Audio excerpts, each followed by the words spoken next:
Hi, everybody. Dan Illman, Mike Beer. The feature race at Saratoga on Sunday is a good one for three-year-olds. It's the Grade 2 Amsterdam.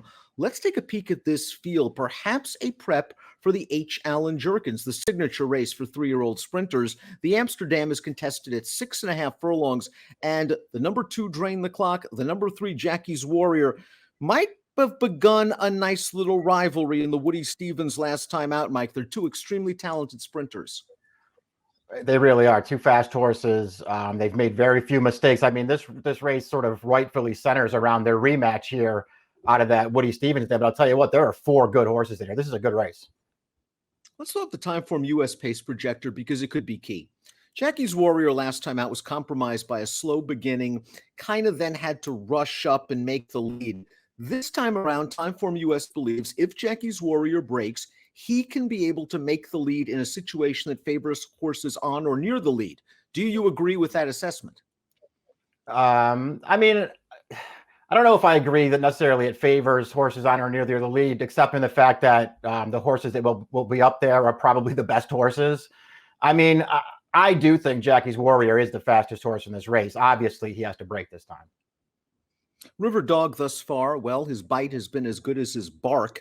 He's 2 for 2 lifetime, this New York bred. Now he has to step up to face Open Company. But let's watch his victory over Muddy going 7/8 of a mile in the Mike Lee Stakes. He's odds on in this race. He's already taken it over, and he goes on to yet another comfortable victory, this coming on the heels of a 7-length debut score back on May the 2nd. I think this horse has some ability, and I think he might be able to work out a little bit of a trip tracking in the second flight. Yeah, this horse is good. He probably wants the 2 favorites to hook up in here. This is 7 furlongs on a wet track, Dan, right off his maiden one. He doesn't finish this race off that strongly, but this pace was fast. He tracked a pretty fast horse early in that race before he put him away. So that was a good performance. His debut was a super performance on a fast track, really fast race with a 97 buyer. I mean, listen, that puts him right on par with the 2 favorites in this race. This horse is good. Let's watch Drain the Clock and Jackie's Warrior hook up in the Woody Stevens. Again, Jackie's Warrior, a little bit of a stutter step start, was able to then get to the front over Drain the Clock. Drain the Clock broke well and then was taken to the outside. Perhaps Jose Ortiz thought at this point on the Belmont card that the outside was the place to be. Drain the Clock never lets Jackie's Warrior get away. Jackie's Warrior had chances to put Drain the Clock away. Drain the Clock stayed with him and eventually forges by. Good effort for both. Yeah, they both ran well in here. Drain the Clock did some really nice things in here after, getting the position that he wanted to get. Well, Jackie's Warrior maybe didn't. But I don't think it takes that much away from what Drain the Clock did. He ran really well, and he obviously took a huge step forward in there because he was not fast enough to win that Woody Stevens going in. That's why he was 7-1, Dan. He's going to be a much shorter price this time. We'll see if he can back that effort up. If he does, he's going to be very tough. Do you think the wet track worked to his favor and against Jackie's Warrior in that race?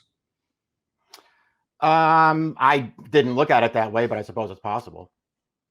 Let's look at Flash of Mischief, a turnback candidate. Another horse, he's shown speed going long, but I have a feeling he might be better going one turn. The question is whether he's this good. Let's go back to the Iowa Derby last time out. It's a 2-turn race. He just couldn't stay with the winner. And you go back to his sprint races. His race 3 starts back, a win. His race 4 starts back. I know it was a 2-turn race. He won that one. Then he won 5 starts back sprinting. I just like this horse as a middle distance runner, but he is going to have to improve. He catches a very tough field as he steps into a graded race for the first time. Yeah, I agree with all that stuff. I like him cutting back for this race. I just don't know if it's necessarily the right spot for him. It does feel like blinkers going on. 5 starts back has probably helped this horse. He's going to sit off the pace in here as he cuts back in distance and try to make one run in here. I tell you what, Dan, he's not a bad horse, but he does have to improve.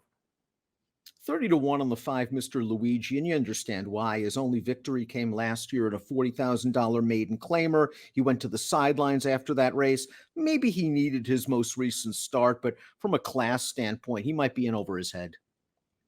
Yeah, I mean, it was nice, I guess, to see him improve his buyer significantly last time, but he can't win this race. Mike, I really wonder if the 6 crowded trade is going to take a big step forward off the layoff. To me, he just seemed like a horse that was still learning in the Gotham and the Wood Memorial. Maybe he hung a little bit in those races. I think it might have been a lack of maturity. They ran him in the Preakness. That didn't work out. I have a feeling we're going to see a second half crowded trade, a more mature individual, and I would expect a good, strong late run here. Yeah, me too. And I wonder if they'll just concentrate on shorter races. I think that could actually really work out for him too. I'm not sure how far he wants to go. His first two races were really good though, and if he can build on those in here, he's going to be a handful. It's a little, disconcerting, Dan. They had this horse entered opening weekend in an allowance race, and he was scratched by the vet on the way to the starting gate. So I'm not sure what happened there. Obviously, that's where they wanted to run him. They didn't get to run him, and now they turn up in here, and it's just a way tougher spot. Top pick time for the Grade 2 Amsterdam. We'll see if Jackie's Warrior can turn the tables on Drain the Clock. Mike, you think he'll get the jump on him? Yeah, I think if he breaks the gate this time, it's a down the road speed show in here. Drain the Clock, I think, is a little bit underrated still, even though we beat Jackie's Warrior last time. I'm hoping that maybe he can wear him down one more time. 3-2 for Mike, 2-3 for me, but several nice 3-year-olds in the Amsterdam. Best of luck.